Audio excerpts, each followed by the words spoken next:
All What right. is the craziest thing you've ever seen a property owner, like a landlord, do? Wow. Okay. Well, crazy. I'm just as crazy, but it's more like, really? So I actually turned down the management on it because of the condition of the property, but I went and I did see duct tape around the pipe under a kitchen sink to secure, and the owner was okay with it. Like he did it. He was the one that put the duct tape around the pipe there under the sink for the drain line. And again, that might not sound crazy, but I just thought, like, you're okay with this? Oh yeah, it was fine. It's not leaking. I thought, but it's duct tape on and that was just one of many things in the property. I thought, it's duct tape. I mean, that's not a long-term fix. You're gonna have a lot of problems here real quick. And actually, if I run the water for 2 minutes, it's gonna start leaking. Not to So that was mention, water is such an enemy of your property. oh, huge. So I was like, you're really okay with this, huh?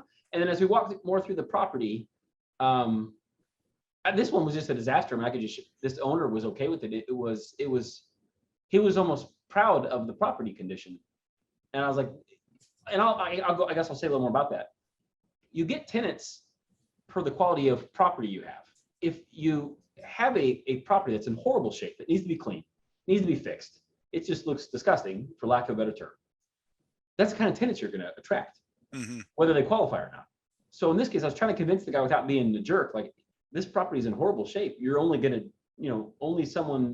anyone that's willing to live in this property is not going to qualify the standards that we want as a tenant. And you're not bringing the property up to the standards of I would feel bad putting a dog in this property. Like, what are you doing, man? That was kind of nuts. And he was like proud of it. Like, yeah, I saved some money here and used some duct tape. I'm like, that's not how you fix plumbing, man.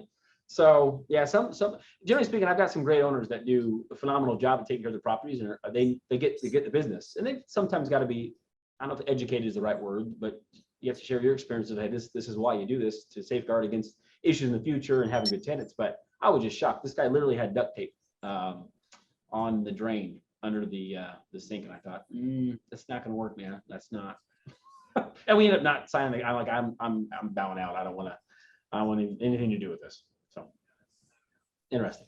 Yeah, it's I always tell them crappy properties attract crappy tenants. Yep, absolutely. I mean, unless you find a good person that's in a jam, but then it's just going to be a lot of friction. And then more importantly, every time something breaks, it disrupts your day because you got to fix it.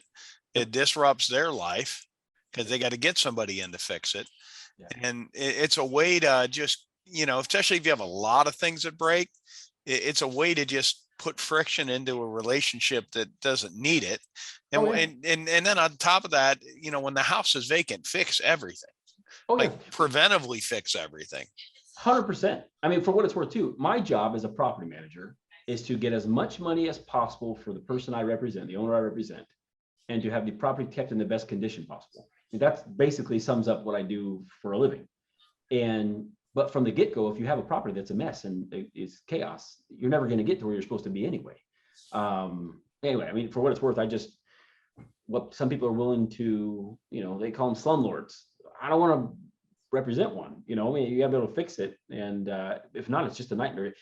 I think I'm all for saving money whenever possible on anything, especially on your investment property. The whole purpose of owning the investment property is to make money. That's the whole purpose behind it. But to do that, there's ways to do it right. And long term, you fix something permanently, so long term it's not a headache. They don't take into consideration the cost it's going to be in a month when it's broke again and then broke again. You just spend the money now, get it done, and then you're good. So yeah, sometimes it's tough to get that in people's head, but most people get it. There's just some don't. So. Yeah, my favorite, we all know him, put carpet in when he should have put tile because he saved a couple grand. Yeah. On a property that on a long-term hold. I mean, unless you're selling a property, just I'll put it out there. Unless you're going to sell a property, I recommend never putting carpet down in a rental property, ever. Because at some point, you're going to have to replace it, whether it be 5 years or 10 years from now. Once carpet's lived on for a week, it's never new again. So like you never, that option's not there. But tile or another hardwood flooring or something like that, you're good for for almost ever. But yeah, carpet in a rental. Initially, if that's how you bought the asset and it's in good condition, okay. I mean, but for a while that might be fine. But when you have to replace it, don't go back with carpet. You're going to lose money long term. And tile is more desirable. Yeah. Well, yeah, they just worst case. I mean, you go in there and deck brush it with Yeah, vinegar and water. It's amazing what it takes out of the grout lines, cleans oh, everything up, and then you're good. absolutely. I mean, Oh, it's absolutely. it's very hard to if they destroyed tile, that tile is probably the least of your worries. Yeah, but if the tile's broken, you got a big mess on your hands. And yeah, that's a good that's a real good point. Yeah, and Yeah. throughout the years, I've yet to. I mean, knock on wood. Thankfully, this won't ever happen. But I've never had a tenant go through and purposely damage tile ever. I've never had that problem. Could it happen? I guess. I mean, anyone can get mad and do something dumb, but I haven't had that happen. But I've had carpet. Yeah, just bad. Just get rid of carpet and rental property if you plan on holding on to it long term. There's no point in having it. Worst inflicted damage I ever mitigated. I bought a flip in San Carlos Park. Let's just say I didn't inspect it as well as I should have. And every good flipper story starts with this. Yes. And come to find out, in the guest bathroom, they had poured a bucket of concrete. Oh. Down there, taken the toilet off, poured a bucket of concrete down, and actually put the toilet back on. And then so we did not notice it. And I mean, it was on the edge of the house. So worst case scenario, I'm like, we're gonna have to dig this out, cut this pipe out, and put new pipes in. Yeah. We ended up. It was interesting because we took poured muriatic acid on. They just kept pouring muriatic acid on the top of it. Yeah. And it scored it enough, and then just kind of took a really skinny piece of rebar and kind of just hit the top of it. Sure. And then it crumbled, and we actually grabbed it all. There was a clean out right outside of this, and we actually grabbed the big chunks before they hit the septic tank even. Oh, wow. So You got yeah, lucky but on that too. it's first of all, my anxiety level for a couple of days was through the roof because I'm like, oh my God, what else?